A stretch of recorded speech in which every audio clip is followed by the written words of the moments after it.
শুভেচ্ছা আমন্ত্রণ। খেলাধুলা নিয়ে ইন্ডিপেন্ডেন্ট টেলিভিশনের নিয়মিত আয়োজন যত খেলায়, সাথে আছি মোহাম্মদ নাজিম। শুরুতে জানাবো শিরোনাম। কাল দেশে ফিরছেন সাকিব। উইন্ডিজ সিরিজের দল ঘোষণা এই সপ্তাহে। উইজডেন একাদশে কিংবদন্তিদের পাশে মুশফিক।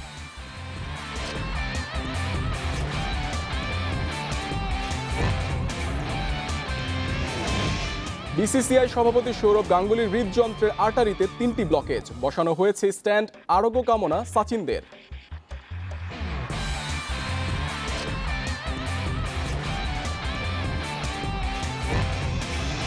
জমজমাট ম্যাচে টাই ব্রেকে মোহামেডানকে হারিয়ে সেমিতে সাইফ। কাল চ্যাম্পিয়ন বসুন্ধরা কিংসের প্রতিপক্ষ শেখ জামাল।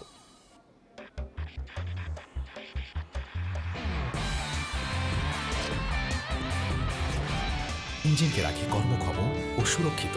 সাউদি লুব্রিক্যান্টস, ভাবনাহীন পথ চলায়। এতক্ষণ শুনছিলেন শিরোনাম, এবার বিস্তারিত। শুরুতে ক্রিকেট। উইন্ডিজ সিরিজকে সামনে রেখে কাল দেশে ফিরছেন সাকিব আল হাসান। সকাল 10টায় দেশে আসার কথা টাইগার অলরাউন্ডারের। ফিরেই অনুশীলনে যোগ দেবেন সাকিব। বছরের শুরুতে সুখবর দিয়েছেন বিশ্বসেরা অলরাউন্ডার। তৃতীয় সন্তানের বাবা হতে যাচ্ছেন। পারিবারিক কারণে সিরিজে খেলা নিয়েও ছিল জল্পনা কল্পনা। তবে ওয়ানডে সিরিজ দিয়ে আন্তর্জাতিক অঙ্গনে ফিরতে চান সাকিব। এদিকে উইন্ডিজ সিরিজকে সামনে রেখে 1 সপ্তাহের মধ্যে দল ঘোষণা করতে পারে বিসিবি। এরই মধ্যে ঢাকায় ফিরতে শুরু করেছেন জাতীয় দলের কোচিং স্টাফরা। দেশে ফিরেছেন নিকলি ও জুলিয়ান কালেফাতো। 8 তারিখ ফিরবেন head coach Russell Domingo, fielding coach Ryan Cook ও বোলিং কোচ ওটিস গিবসন। এই সিরিজের আগে দলের সাথে যোগ দেবেন ব্যাটিং পরামর্শক।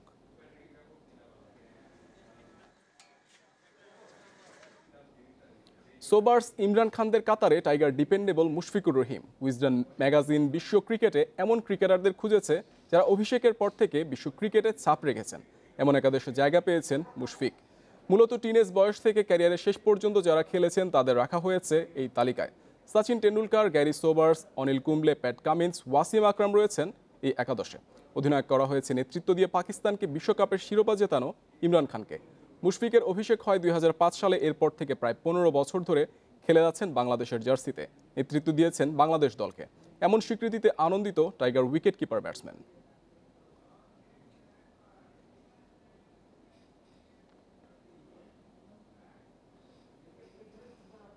নারী ক্রিকেটে এশিয়া সেরা, অথচ কখনো খেলা হয়নি ওয়ানডে বিশ্বকাপের মূল পর্বে।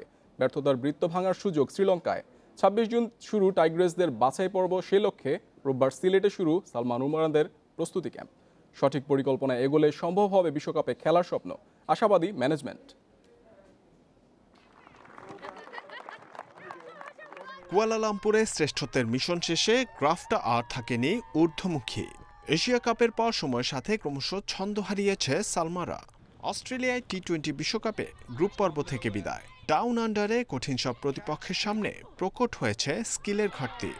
এরপর করোনা বিরতিতে আর মাঠে নামা হয়নি। নতুন বছরে সালমা রুমানাদের জন্য আশার বার্তা প্রস্তুতি ক্যাম্পের সুবাদে। রোববার সিলেটে শুরু 1 মাসের প্রস্তুতি ক্যাম্প। চলবে 2 ফেব্রুয়ারি পর্যন্ত। তার আগে শনিবার 29 নারী ক্রিকেটারের কোভিড পরীক্ষার নমুনা সংগ্রহ করেছে বিসিবি মেডিকেল ইউনিট। আইপিএলে সুযোগ পাওয়া খেলোয়াড় আছে, রাইজিং আপকামিং কিছু প্লেয়ার আছে যারা খুবই ট্যালেন্টেড প্লেয়ার। তো শুধু এদেরকে একটু জাস্ট এক ছাতার নিচে নিয়ে আসতে পারলেই একটা ভালো কিছু সম্ভব বলে আমি মনে করি। বাছাই পর্ব থেকে বিদায় যেন নিয়তি। ওয়ানডে বিশ্বকাপে মূল পর্বে কখনো খেলা হয়নি টাইগ্রেসদের। 2022 আসরে সেই চক্র ভাঙার পণ সালমাদের। প্রস্তুতির কাজে বড় ভূমিকা রাখবে শ্রীলঙ্কায় সম্ভাব্য ত্রিদেশীয় সিরিজ। তার আগে মার্চের শেষ দিকে ওয়ানডে সিরিজ খেলতে বাংলাদেশ আসবে সাউথ আফ্রিকার নারী ইমার্জিং দল। আমাদের সিস্টেমের ভিতর, প্রসেসের ভিতর আগাইতে হবে আস্তে আস্তে। তা আমাদের হাতে যেহেতু সময় আছে 7-8 মাস, 6-7 মাস মেবি সময় আছে, তো আমাদের এনাফ সময় আছে চিন্তা করার। তো আশা করব তো অবশ্যই ইনশাল্লাহ ওয়ার্ল্ড কাপের মতো একটা ভালো জায়গায় আমরা কোয়ালিফাই করতে পারবো। সবশেষ বিশ্বকাপে বাজে পারফরম্যান্সের পর চুক্তি বাড়ানো হয়নি ভারতীয় কোচ অঞ্জু জৈনের সাথে। নতুন কোচ নিয়োগে এখনও কাউকে চূড়ান্ত করতে পারেনি বিসিবি। জহিরুল ইসলাম, ইন্ডিপেন্ডেন্ট নিউজ, ঢাকা। সৌরভ গাঙ্গুলির হার্টের আর্টারিতে 3টি ব্লকেজ পাওয়া গেছে। আপাতত অবস্থায় স্থিতিশীল। পরবর্তী চিকিৎসার জন্য মুম্বাই নিয়ে যাওয়া হতে পারে।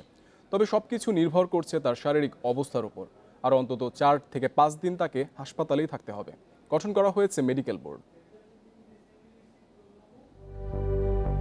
গোল্ডেন আওয়ার চিনতে ভুল করেননি সৌরভ। মুহূর্তের ভুলে হয়ে যেত সর্বনাশ। কিন্তু 22 গজের মতো জীবনের সিদ্ধান্তেও বিচক্ষণতার পরিচয় দিয়েছেন।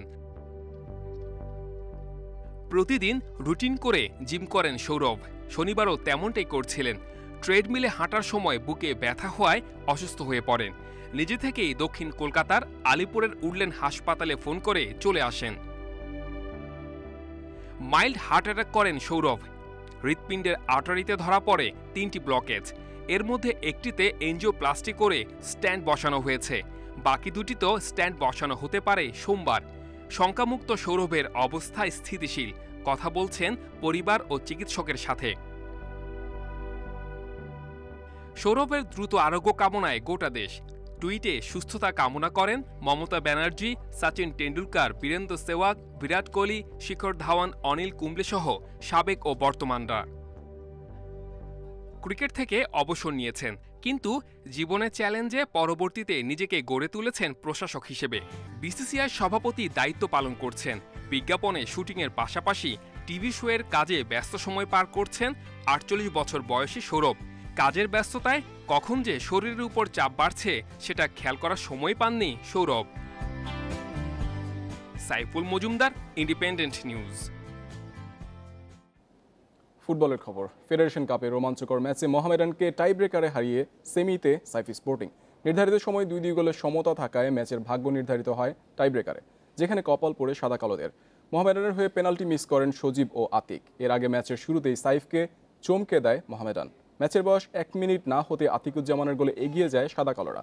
তবে লিড স্থায়ী হয়নি বেশিক্ষণ। মিনিট 5 বাদে ইমানুয়েলের কল্যাণে সমতায় ফেরে সাইফ। গোল হজমে এলোমেলো মোহামেডান রক্ষণের ভুলে পিছিয়ে পড়ে 10 মিনিটে। ফরওয়ার্ড কেনেথের ক্লিনিক্যাল ফিনিশিংয়ে এগিয়ে যায় পলপুটের শিশুরা। প্রথমার্ধের শেষ দিকে সোলোমন দিয়াবাতের গোলে ম্যাচে ফেরে সমতা। দ্বিতীয়ার্ধের রক্ষণ জমাট রাখায় আক্রমণের সুবিধা করতে পারেনি দু দল। ম্যাচ গড়ায় অতিরিক্ত সময়ে শেষ 4-এ সাইফি স্পোর্টিং লড়বে চট্টগ্রাম আবাহনীর বিপক্ষে।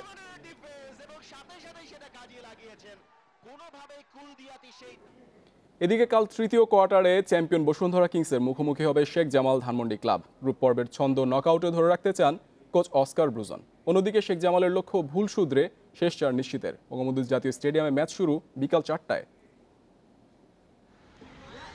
রহমতগঞ্জের বিপক্ষে জয় দিয়ে টুর্নামেন্ট শুরু করে চ্যাম্পিয়নরা। নিয়ম রক্ষার পরের ম্যাচেও চট্টগ্রাম আবাহনীকে হারিয়ে গ্রুপ সেরা হয়ে শেষ 8 নিশ্চিত করে অস্কার ব্রুজনের শিষ্যরা। তবে নকআউট পর্বে কোনো ভুল করা চলবে না। শেখ জামালকে কঠিন প্রতিপক্ষ মেনেই মাঠে নামতে চায় কিংস ম্যানেজমেন্ট। নিজেদের দ্বিতীয় শিরোপা জয়ের পথে কোনো ঘাটতি রাখতে চান না কোচ। ছেলেদের ধারাবাহিকতায় আমি খুশি। শেখ জামাল খুব শক্তিশালী দল। এবারের টুর্নামেন্টে আক্রমণ ভাগের সেরা 3 দলের মধ্যে একটি। আমরা তাদেরকে খাটো করে দেখি না। নকআউটে নতুন কমিটি, মানে সেই কমিটি এখন যে সমস্ত দরপত্রগুলো পড়েছে সেইগুলো আমরা যাচাই বাছাই করে মূল্যায়ন করছি। ফিফার নিয়ম অনুসরণ করে স্টেডিয়াম সংস্কার করবে এনএসসি। আসবে অবকাঠামোগত পরিবর্তন।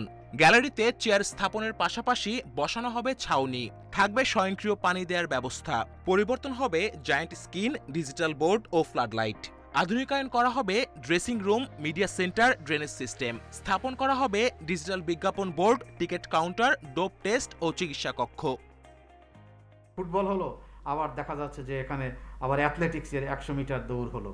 তো সুতরাং এই মাল্টিপারপাস ইউজের জন্য আমাদের এখন এই বিষয়টা চিন্তা করতে হবে। তো সেটা আমরা যখন এটা তৈরি সম্পূর্ণ হয়ে যাবে তখন এটা আমরা বুঝতে পারব। বিশাল কর্মযজ্ঞের পর আন্তর্জাতিক ভেন্যুর চাহিদা পূরণ করবে বঙ্গবন্ধু স্টেডিয়াম। আশার আলো দেখছে অ্যাথলেটিক্স ফেডারেশনও। আমাদের যে এন্ট্রি গেটগুলো দর্শকদের, সেগুলো অপ্রশস্ত, অপ্রতুল। সো এই বিষয়গুলোতে অনেক কাজ করতে হবে এবং একই সঙ্গে আমাদের বঙ্গবন্ধু জাতীয় স্টেডিয়ামের ড্রেনেজ সিস্টেম নিয়ে আসলে আমাদের অনেক বেগ পেতে হয়। আমাদের আধুনিক জিম যেটা বঙ্গবন্ধু স্টেডিয়ামে হবে, ওয়ার্ম আপ জোন, বিকজ যদি আন্তর্জাতিক কোনো প্রতিযোগিতা করতে হয় তাহলে একটা ওয়ার্ম আপ জোনের খুবই দরকার। এবং আমরা চেয়েছিলাম হোস্টেল। 2022 সালের ডিসেম্বরে শেষ হবে প্রকল্পের মেয়াদ। 1954 সাল থেকে বহুবার সংস্কার হয়েছে জাতীয় স্টেডিয়ামটি।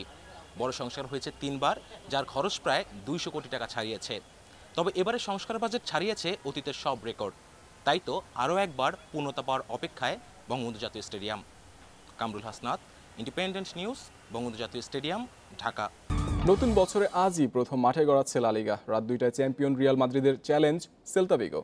জয় পেলে শীর্ষে উঠবে গ্যালাক্টিকোস। ইপিএলে একই সময়ে ওয়েস্ট ব্রমের অতিথি আর্সেনাল।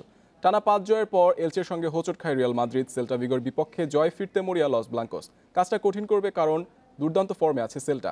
বছরের শুরুটা জয় দিয়ে রাঙাতে পারলে আতলেতিকোকে টপকে শীর্ষে উঠবে রিয়াল। ফ্রন্টলাইনে অ্যাসেন্সিওর বদলে খেলবেন ভিনিসিয়াস জুনিয়র।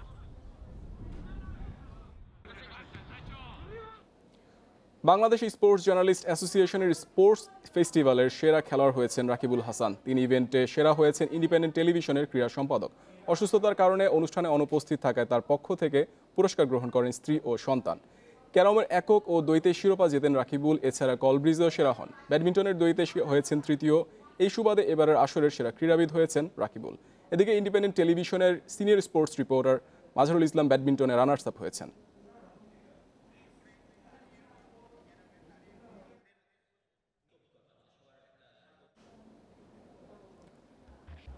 যত খেলে দেখে নিচ্ছি আরো শিরোনামগুলো।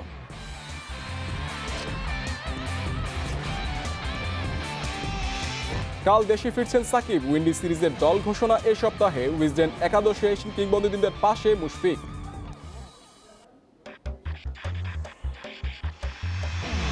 বিসিসিআই সভাপতি সৌরভ গাঙ্গুলির হৃদযন্ত্রের আর্টারিতে 3টি ব্লকেজ। বসানো হয়েছে স্ট্যান্ড। সচিনদের আরোগ্য কামনা।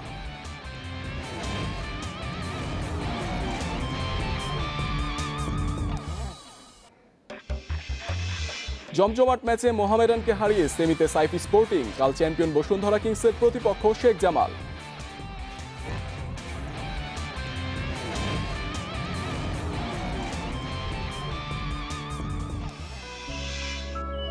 সেরা গ্রিন ওয়াটার ট্যাঙ্ক, পানির সেফ হাউস। এই ছিল আজকের যত খেলা। ইন্ডিপেন্ডেন্ট টেলিভিশনের সব খবর আরো বিস্তারিত জানতে চোখ রাখুন ফেসবুক, ইউটিউব, টুইটারে। আমন্ত্রণ পরের আয়োজনে।